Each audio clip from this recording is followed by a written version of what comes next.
What is up, guys? Welcome to Legacy TCG, back with some Edison. We've got Primo on the right playing Blackwings and Ramon on the left also playing Blackwings. So we're gonna have a Blackwing mirror match. Actually, I haven't seen this mirror match in a while, honestly. But I do think this matchup is pretty fun to watch. It is like pretty dependent on you draw Whirlwind and Siroko's and stuff, but it can actually be pretty, like, there's a lot of skill expression in this matchup. So Primo's gonna blow up the initial summon from Ramon and then summon his own Clute and attack for 1400. Go 14. And on summon, he will respond with Icarus attack, and he will be able to special the Shura. So he doesn't want him to recur resources with the Whirlwind. The faster we get rid of this, faster we get rid of Whirlwind, the better. We don't want our opponent to like recur cards over and over. That's how they build the advantage. So we'll go pump, attack, Icarus attack, and we'll Icarus back. Sweet. Everything goes. Double Icarus from Primo. We got 1, 2, 3 cards to. We're even on cards right now. Dimensional Prison will get rid of the other Clute. So we got 2 Clute banished, meaning there's only one more Clute in play for Ramon. So Primo can use that information to his advantage, knowing that he has the likelihood of having more Clutes than his opponent. But he has 1 engraved, so he could have 2 possibly come up. Heavy Storm will take care of Solemn Judgment. Dark Arm Dragon is there. Holy! And he's popping off. This might be enough.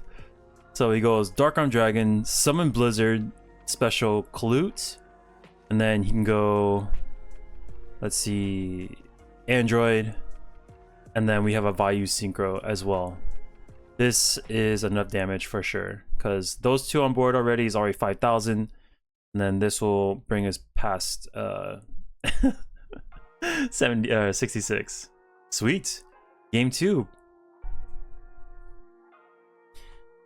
If Ramon had a little bit more life points,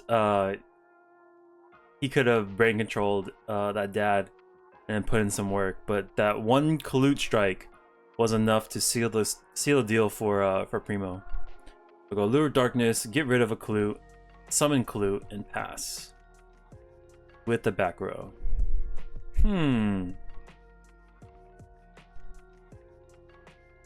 So there's only 1 more Clute in play. Same as last game.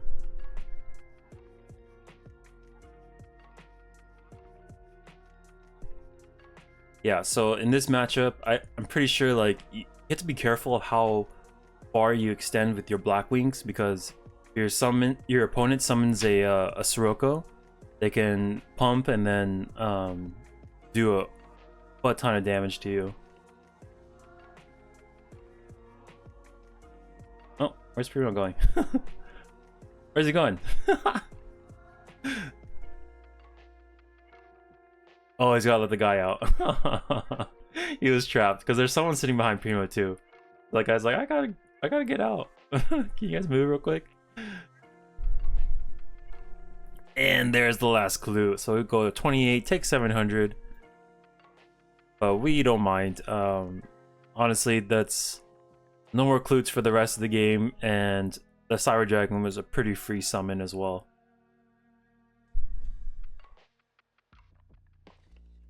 Attack. It is a Vayu. So Cyber Dragon in this matchup is pretty strong. It's actually very strong because you can use it to eat bottomlesses, deprisons. It can run over every single normal summonable Blackwing, including Sirocco, and yeah, it usually just requires your opponent to expend a resource to get rid of it, right? he can't just naturally run over the Cyber Dragon. He can't, you know, he has to pay a card to get rid of it. So it actually has quite a lot of value. Even going first, it's still good throughout the game. Stardust will attack into 4 back row. Very brave. But the attack goes through. There's no deep prison to meet the Stardust Dragon. And we'll pass it back to Ramon.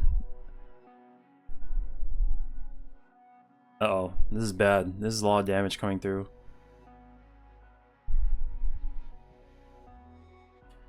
Torrential, okay. So we can sack this Stardust Dragon. And then we have to remember to bring it back during the end phase as well. Because if we don't, it stays there forever. There's no... Because like, it says you can special it during the end phase. So if you forget, that's on you.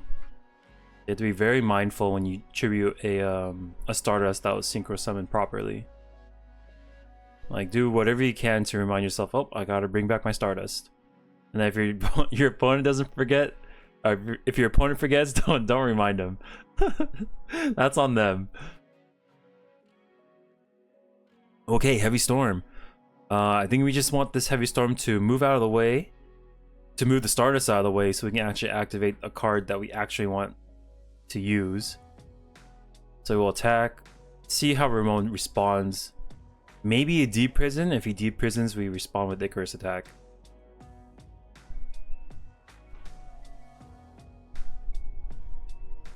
Okay, Compulse. If there's an Icarus down there, it would be excellent, because then we can just wipe the rest of the field, and then all we have to deal with is a Stardust. There we go. Oh wait, no, this is Starlight Road. So he had to pick 2 cards. I guess he could have targeted his own cards too, but he chose Primo's, and then now we're dealing with Primo's own pseudo Stardust. Oh, and he doesn't bring the Stardust back. This is exactly what I was talking about. No. Oh, that's rough, and I think he realizes it too. That's super rough. Okay. So I guess a lot of things happen from point A to point B, and he just, you know, it's one of those things where you just kind of forget. So he attacks. Primo is on very little life, but he draws a monster to block it. Blocks Sirocco, but I don't think it's going to be enough to save him. Unless it's another Icarus attack. Oh, never mind. That's a lot of monsters. We'll go to game 3. And I guess in the end, it does not matter that the Stardust did not come back. But it's just good practice to, you know, bring back your monsters, you know? Especially with a high value monster like Stardust Dragon. We committed 2 cards to special summon him. We want to use him to, you know, to the utmost of its capability.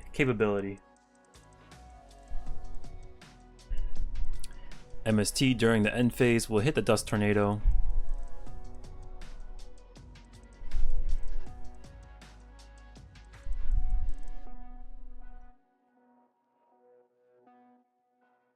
This is game 3, so this is for all the marbles.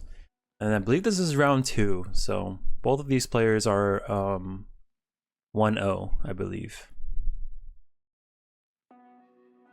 We'll go Gale, shrink him, and we'll attack. So we'll do 300 damage. I'll reset these life points real quick. Do 300. Excellent.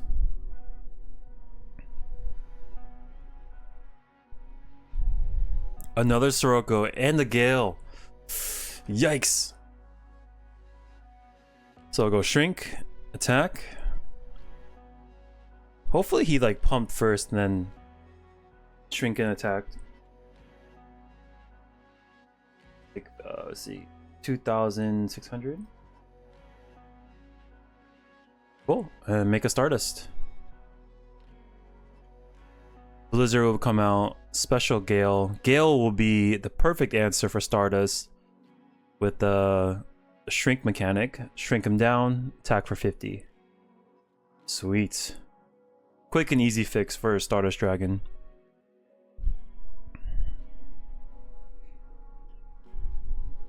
Okay. Ramon goes exact same play. He will do shrink onto blizzards, putting him at what, 650.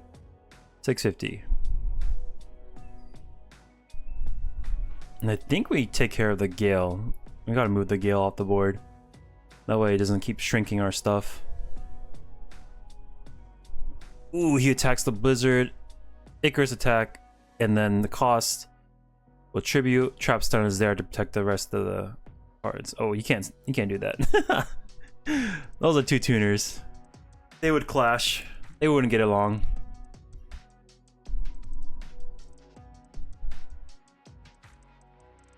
Okay. Now we do have our protected Gale.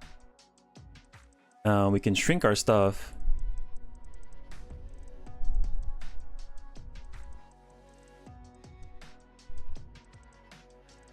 I don't know what they're talking about.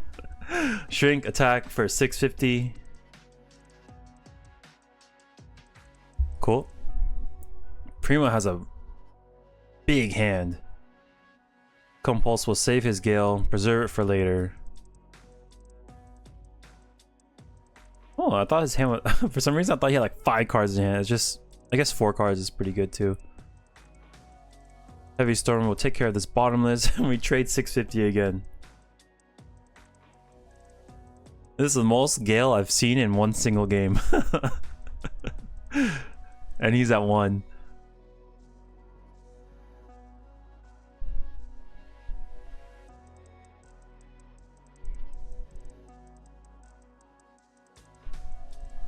Okay, so we got 1, 2, 3. Gonna put him to 4 Darks Engraved to avoid the possibility of Dark Arm Dragon.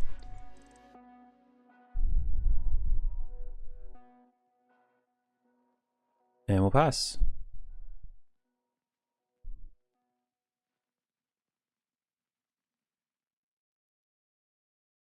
Probably said say Vayu so he can tribute for that Sirocco if he desires. But we'll just poke in for 800.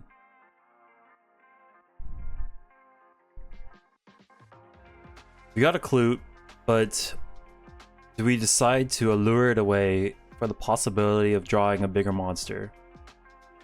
Oh, it's a DD Crow. I think we do risk that. I don't think we really care for the DD Crow in hand right now. All we care about is putting some more pressure back onto Primo. So we'll take 25 and pass. Trap Dust Shoot. Okay, luckily we have, oh no. Okay. He still gets a look at hand because he goes standby phase, DD Crow. He thought that if he reduced his hand size down to 3, then he could avoid the Dust Shoot. But you can't do it in response to Dust Shoot. It's too late. You would essentially have to predict that he had Dust Shoot, and then discard the DD Crow, then go into your standby phase. So you have to go draw. During draw phase, I will DD Crow, and then go into standby. Or actually, because yeah, you can go. So if you go, 1 second, let me think real quick. 900. So we go draw phase, right? Turn player priority, DD Crow, pass priority to Primo. He'll go Dust Shoot, and then it would, like, he can't Dust Shoot anymore because he's at 3 cards. But you would have to predict that. So okay, we go Sirocco Bora Pump. Is that a game? 37, I think so. 37, or maybe not. Okay, that was game 3. Was that the math? So 34 plus 5,000 or 2,000 is 54. 54 minus 17 is exactly, yeah, this is exactly 37. Because these two equal 37, and if you subtract this one, it's 54 minus 17, 37. So that's exact C's for a game. But anyways, when I was talking about this Dust Shoot, right? So he goes Dust Shoot. Oh no, let's go back a little bit more. Pass, draw, right? He goes draw. He would have to predict that there's trap dust shoot right here, right? Then he would have to go during my draw phase. I'll discard DD Crow to get rid of whatever, right? It doesn't matter what. Putting my hand size down to 3.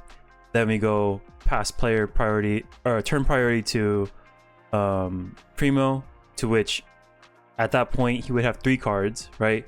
Then it goes standby phase. Priority goes back to him, right? And he's still at obviously 3 cards, right? And then he can't activate the trap dust shoot.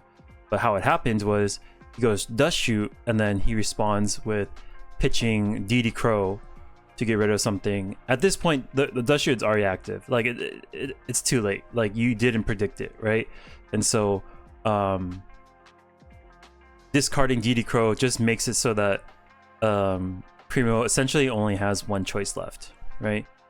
So he goes, okay, you can DD Crow in response to my dust shoot, but my dust shoot is still going off because you did have 4 cards in hand, right? So it's gonna go, yeah, reveal this, and then it's gonna send it back. Thing I would say about the turn before on Ramon is he had Allure Darkness, DD Crow, plus Smashing Ground. Looking at this board, I think it was even before this. Yeah, I think he had 3 cards. Yeah, he goes to 3 cards. Has DD Crow, Smashing Ground, Allure Darkness. This DD Crow is not doing you any favors. Like it only blocks Blizzard, and I think the only target literally in Primo's grave is Blizzard. So we can get rid of this card. We don't care what this card like. This is Allure like fuel, right? We go draw 2 cards, get rid of DD Crow, right? And then we draw into say Kalut. Sure, I don't know what the next card was, but you know, because I think it was Bora. Oh, it would have been Bora and Kalut, right? And so he could have like got rid of this Vayu. Maybe he can like attack over, you know, feature things with Kalut and stuff. I still think he would have lost, but in general, you want to turn your cards live. Like these 2 cards in hand, they're dead. They don't do anything. Allure digs deeper into your deck for a possible solution, but just keeping these 2 cards in hand, essentially you're just playing with 1 card, right? So we have direction. We need we need fuel. We need Shura. We need Sirocco. We need big Blackwing monster, not DD Crow, right? So you activate this, draw 2 cards, and then we get deeper into our deck. Maybe we get Whirlwind with something, and then we can go off. A bunch of possibilities, right? It is just 2 cards, but at least there are 2 cards that are more usable than these 2 combination. But in the end, I think what Primo had Sirocco, Bora, and then with this already on board, it's enough to kill him anyways. But yeah, pretty fun match. It went to game 3, I believe. Yes, it did go to game 3. But Primo takes it. Anyways, if you guys like the videos, make sure to subscribe, and I will catch you on the next one. Peace.